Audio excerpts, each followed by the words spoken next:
కాలయోగం YouTube channel వీక్షకులకు స్వాగతం. మారుతున్న కాలం మన జీవితాల్లో ఎలాంటి మార్పులు తీసుకురాబోతోంది?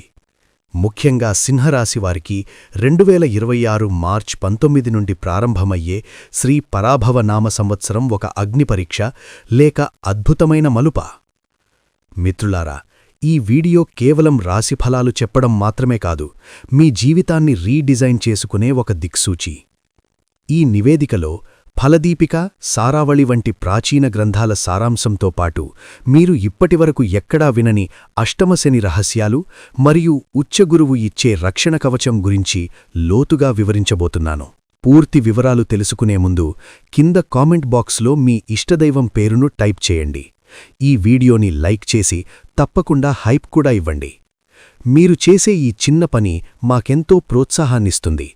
అలాగే ఈ వీడియోలో మీకోసం అతి ముఖ్యమైన సూచనలు, పరిహారాలు ఇచ్చాను, తప్పకుండా పాటించండి.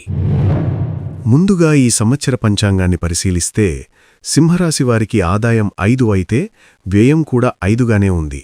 అంటే మీరు ఎంత సంపాదిస్తారో అంతే ఖర్చయ్యే అవకాశాలు కనిపిస్తున్నాయి. ఇక సామాజికంగా రాజపూజ్యం 7 అయితే అవమానం కూడా 7గానే ఉంది. జీవితం ఒక బ్యాలెన్సింగ్ యాక్ట్లా సాగబోతోంది. ఒకవైపు గౌరవం లభిస్తూనే మరోవైపు విమర్శలు ఎదుర్కోవాల్సి రావచ్చు. ఒక చిన్న కథలా చెప్పాలంటే, అడవికి రాజుగా సింహం గర్జిస్తున్నా పక్కనే వేటగాళ్లు శని, రాహువు పొంచి ఉన్న కాలమిది. అందుకే ఈ ఏడాది మీ గర్జన కంటే మీ స్ట్రాటజీ చాలా ముఖ్యం. జ్యోతిష్య శాస్త్రంలో అత్యంత కఠినమైన అష్టమశని కాలమిది. శని మీ రాశి నుండి 8వ ఇంట్లో మీనంలో సంచరిస్తున్నాడు. ఇది మానసిక ఒత్తిడిని, పనుల్లో జాప్యాన్ని కలిగిస్తుంది. అయితే ఇక్కడే ఒక సీక్రెట్ లూప్ ఉంది. సింహరాశివారికి శని 6 మరియు 7వ భావాధిపతి అవ్వడం వల్ల అష్టమస్థానంలో ఆయన సంచారం విపరీత రాజయోగాన్ని సృష్టిస్తోంది. దీని అర్థమేంటో తెలుసా? మీకు ఎదురయ్యే సవాళ్లే మిమ్మల్ని విజయశిఖరాలకు చేరుస్తాయి. ఉదాహరణకు, ఉద్యోగంలో పై అధికారుల నుండి విపరీతమైన పని ఒత్తిడి ఉండవచ్చు, కానీ ఆ ఒత్తిడిలోనే మీ అసలైన టాలెంట్ బయటపడుతుంది. ఈ ఏడాది సింహరాశివారికి గురుగ్రహం ఒక రక్షణ కవచంలా పనిచేస్తుంది. ముఖ్యంగా 3 దశల్లో గురు సంచారం ఉంటుంది. జూన్ 2 వరకు లాభస్థానంలో గురుడు ఉండటం వల్ల ఆదాయ మార్గాలు బాగుంటాయి. జూన్ 2 నుండి అక్టోబర్ 31 వరకు గురుడు కర్కాటక రాశిలో ఉచ్చస్థితి పొందబోతున్నాడు. ఇది 12వ ఇల్లు కావటంతో శని ఇచ్చే కష్టాల నుండి మిమ్మల్ని ఒక స్పిరిచువల్ అంబ్రెల్లాలా కాపాడుతాడు. విదేశీ ప్రయాణాలు లేదా ఆధ్యాత్మిక కార్యాలకు మీరు ఖర్చు చేస్తారు. అక్టోబర్ 31 తర్వాత గురుడు మీ జన్మరాశిలోకి వస్తాడు.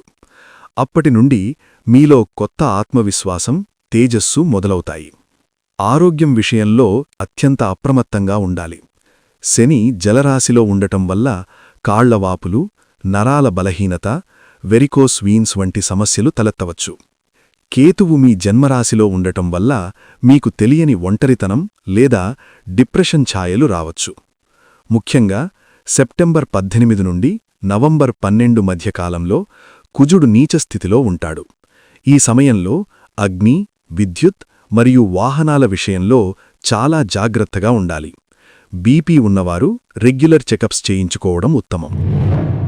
మీ గ్రహదోషాలను తగ్గించి సానుకూలతను పెంచుకోవడానికి కొన్ని సులభమైన పరిహారాలు సూచిస్తున్నాను, తప్పకుండా పాటించండి. 1. ప్రతిరోజు ఉదయం రాగి పాత్రలో నీరు, కొంచెం బెల్లం కలిపి సూర్యుడికి అర్ఘ్యం ఇవ్వండి. ఆదిత్య హృదయం పఠించండి. ఇది మీ ఆత్మబలాన్ని పెంచుతుంది. 2. ఒక చిన్న చతురస్రాకారపు వెండి ముక్కను మీ జేబులో ఉంచుకోండి. అష్టమశని చంద్రుడిపై వేసే ఒత్తిడిని ఇది తగ్గిస్తుంది. 3. శనివారం నాడు నల్ల కుక్కలకు తీపి రొట్టెలు తినిపించండి. ఇది శనిదోష నివారణకు గొప్ప మార్గం. 4. అష్టమశనికాలంలో మద్యం మరియు మాంసం పూర్తిగా మానుకోవాలి. కార్మికులను లేదా మీ కింద పనిచేసేవారిని గౌరవించండి. వారి శాపం శని ఆగ్రహానికి కారణమవుతుంది. మిత్రులారా, 2026 పరభావనామ సంవత్సరం మీకొక పరివర్తన కాలం. పాత అలవాట్లు పోయి కొత్త వ్యక్తిగా మీరు జన్మించే రీబర్త్ ప్రాసెస్ ఇది. ఓర్పు, క్రమశిక్షణతో ఉంటే మీ విజయయాత్రను ఎవరూ ఆపలేరు. మరొక ముఖ్య విషయం మళ్ళీ గుర్తుచేస్తున్నాను. కింద కామెంట్ బాక్స్లో మీ ఇష్టదైవం పేరును టైప్ చేయండి. ఈ వీడియోని లైక్ చేసి హైప్ కూడా ఇవ్వండి. మీరిచ్చే లైక్ మరియు హైప్ మాకు ఎంతో ప్రోత్సాహాన్ని ఇస్తుంది. అలాగే మీ రాశి ఫలితాలు, పరిహారాలు ఎప్పటికప్పుడు మిస్ కాకుండా తెలుసుకోవాలంటే మన కాలయోగం ఛానల్ను ఇప్పుడే సబ్స్క్రైబ్ చేసుకోండి. పక్కనే ఉన్న గంట సింబల్ని కొట్టడం మర్చిపోవద్దు. శుభం భూయాత్.